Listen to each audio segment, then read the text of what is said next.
ओम गणेशाय नमः। मेरे चैनल पर विस्तृत रूप से ग्रहों की गोचरीय स्थिति पर वीडियोस आते ही रहती हैं। तो अगर आप भी चाहते हैं कि ग्रहों की गोचरीय स्थिति पर रेगुलर अपडेट्स आपको मिलती रहे, क्या अच्छा क्या बुरा घटित हो सकता है, एक गाइडेंस ज्योतिष के द्वारा आपको प्राप्त होती रहे, तो अवश्य मेरे चैनल को सब्सक्राइब कीजिए। जिन लोगों ने सब्सक्राइब किया और कुछ लोगों को नोटिफिकेशंस नहीं आती, कभी कभी कहते हैं, तो आप सब्सक्राइब वाले ही बटन के साथ ही ऑल नोटिफिकेशंस को इसको ऑन कर सकते हैं, जिससे आपको सारी नोटिफिकेशंस आएंगी। तो यदि आप भी चाहते हैं कि रेगुलरली अपडेट्स मिलते रहे और रेगुलर ग्रहों की गोचर स्थिति की जानकारी मिलती रहे, उसका प्रभाव क्या होगा पता चलते रहे, तो अवश्य मेरे चैनल को सब्सक्राइब करें और नोटिफिकेशंस को भी ऑन करें। नमस्कार। ओम गणेशाय नमः। ओम नमः शिवाय। मैं निखिल ज्योतिषाचार्य आप सभी का मेरे चैनल पर पुनः स्वागत करता हूं। आशा करता हूं कि आप सभी स्वस्थ होंगे। महादेव की कृपा आप सभी पर सदैव बनी रहे। ये वीडियो धनु यानी कि सजिटेरियस के लिए बहुत विशेष है, क्योंकि वीडियो है 17 नवंबर से 23 नवंबर 2025 के साप्ताहिक राशिफल के बारे में। कैसा रहेगा आने वाला सप्ताह धनु के लिए। जो मेरा साप्ताहिक राशिफल होता है वो प्रमुखतः चंद्रमा और उनकी गति पे आधारित होता है। चंद्रमा एक बहुत विशेष ग्रह है। चंद्रमा की विशेषताएं बहुत हैं, लेकिन जब हम साप्ताहिक राशिफल की बात कर रहे हैं तो पहला तो उनका मन का कारक होना, फिर उनकी गति और फिर उनकी एक क्वालिटी कि वह जिस भी भाव राशि ग्रह आदि के साथ संबंध संपर्क बनाते हैं उनको बहुत एक्टिवेट कर देते हैं। इन सभी कारणों से चंद्रमा का जो गोचर होता है वो बहुत विशेष हो जाता है, महत्वपूर्ण हो जाता है। चंद्रमा के गोचर के कारण हमारे मन मस्तिष्क स्वभाव विचार सोचने के तरीके दृष्टिकोण हर चीज पर बहुत डायरेक्ट इम्पैक्ट पड़ता है, और इसलिए साप्ताहिक राशिफल को समझना बहुत महत्वपूर्ण हो जाता है। इस अंधकारमय जीवन में ज्योतिष एक मात्र विद्या है जो हमें थोड़ा गाइड कर सकती है। भले ये जो राशिफल हैं ये बहुत सामान्य आधार पर दिए जाएं, लेकिन एक जनरल गाइडेंस के लिए, जनरल डूज एंड डोंट्स के लिए बहुत उपयोगी होते हैं। यदि आपकी लग्न राशि या चंद्र राशि धनु है, दोनों ही गाइडेंस के लिए इस राशिफल को देख सकते हैं। जहाँ से ज़्यादा सूट और रिलेट करता है वहाँ से देखिए। व्यक्तिगत तौर पर मेरा मानना है लग्न से देखेंगे तो अच्छा, इनकेस नहीं पता है तो चंद्र राशि से भी इसको देख सकते हैं। शुरू करते हैं। चंद्रमा आपके 10वें भाव से निकलकर आपके 11वें भाव में प्रवेश कर जाएंगे। ये होगा 17 नवंबर को शाम के 4 बजे के आसपास, और 20 नवंबर सुबह के 5 तक चंद्रमा यहीं पर रहेंगे। चंद्रमा का लाभ स्थान में आना बहुत अच्छा होता है। चंद्रमा यहाँ पे शुक्र के साथ हैं, शुक्र लाभेश हैं। शुक्र एक उपचे घर के स्वामी है, दूसरे उपचे भाव के स्वामी है। चंद्रमा अष्टमेश है। पहला तो दो उपचे भावों का मिलन अष्टमेश के साथ अचानक से कोई कार्य पूर्ण हो सकता है। दूसरा, शुक्र चंद्रमा की जोड़ी ही लक्ष्मी कारक कही गई है, महालक्ष्मी योग भी इसको कहा गया, और कहाँ पे है, लाभ स्थान में। यहाँ से लक्ष्मी स्थान को बैठेंगे देखेंगे तो ये इच्छा पूर्ति का योग है, ये लाभ पूर्ति का योग है, लाभ प्राप्ति का योग है, एक्सपेंशन का योग है, अचानक से लाभ प्राप्ति का योग है। और यहाँ से राहु की दृष्टि भी बताती है कि अचानक से कुछ अपॉर्चुनिटीज, अचानक से लाभ और अचानक से इच्छा पूर्ति बहुत अच्छा है। बस एक ही चीज से बचिएगा, अपनी इच्छाओं को थोड़ा नियंत्रण में भी रखना है, क्योंकि यहाँ पे क्या होगा ना कि इच्छाएं और वासनाएं इतनी बढ़ जाएंगी कि आप उस पर नियंत्रण ही नहीं रख पाएंगे। इससे बचना है। गुरु से केंद्र में है, गजकेसरी योग है, तो थोड़ा पूजा पाठ करेंगे, ईश्वर की आराधना करेंगे तो मन शांत रहेगा। लेकिन सकारात्मक है, भौतिक रूप से बहुत अच्छा योग है। नवांश कुंडली बता रही है कि ये अचीवमेंट्स का समय है। दशांश कुंडली कार्य क्षेत्र में बहुत अच्छा काम करेंगे, अचानक रिकॉग्निशन भी मिल सकता है।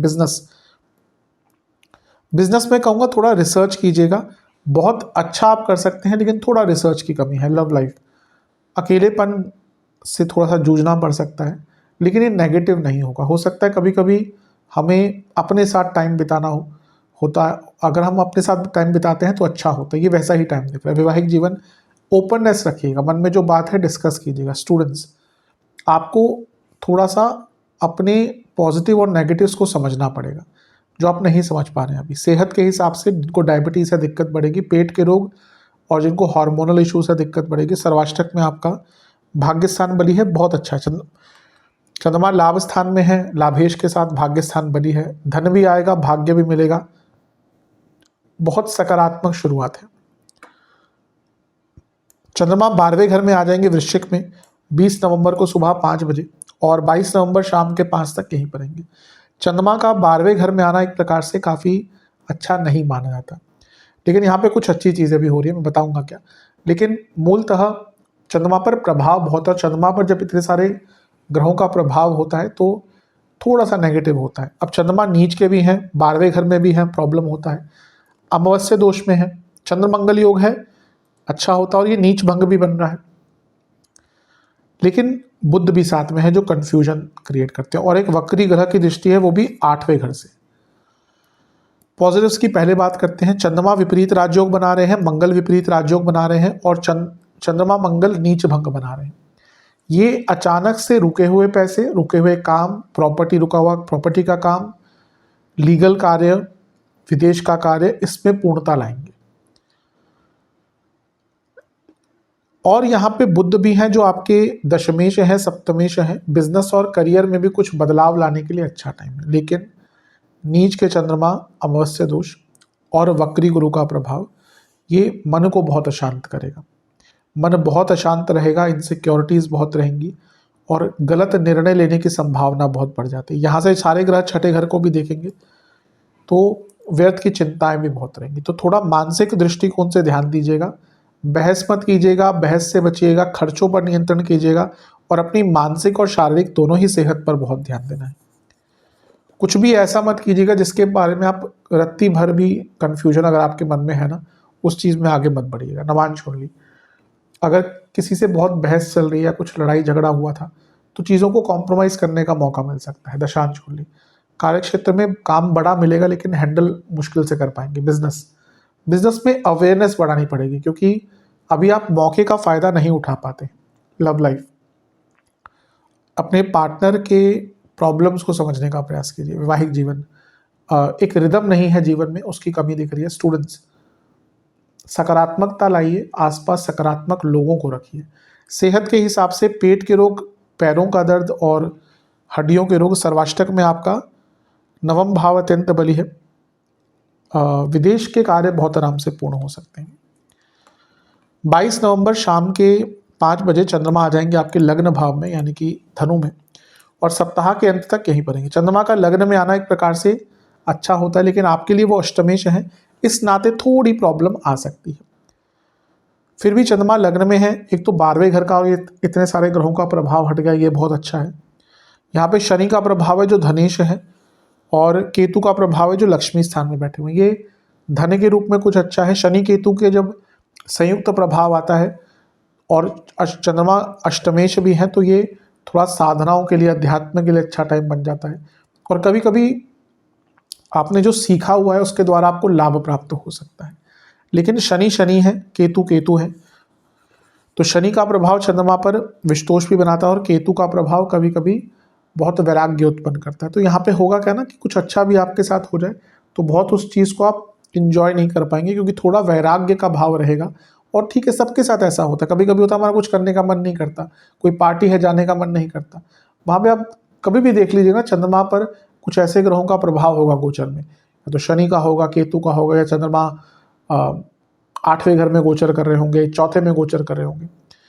तो ठीक है, थोड़ा वैराग्य, कभी कभी ये वैराग्य बहुत इंपॉर्टेंट भी होता है। बस नेगेटिव सोच से बचना है, और घर वालों से बहस नहीं करनी।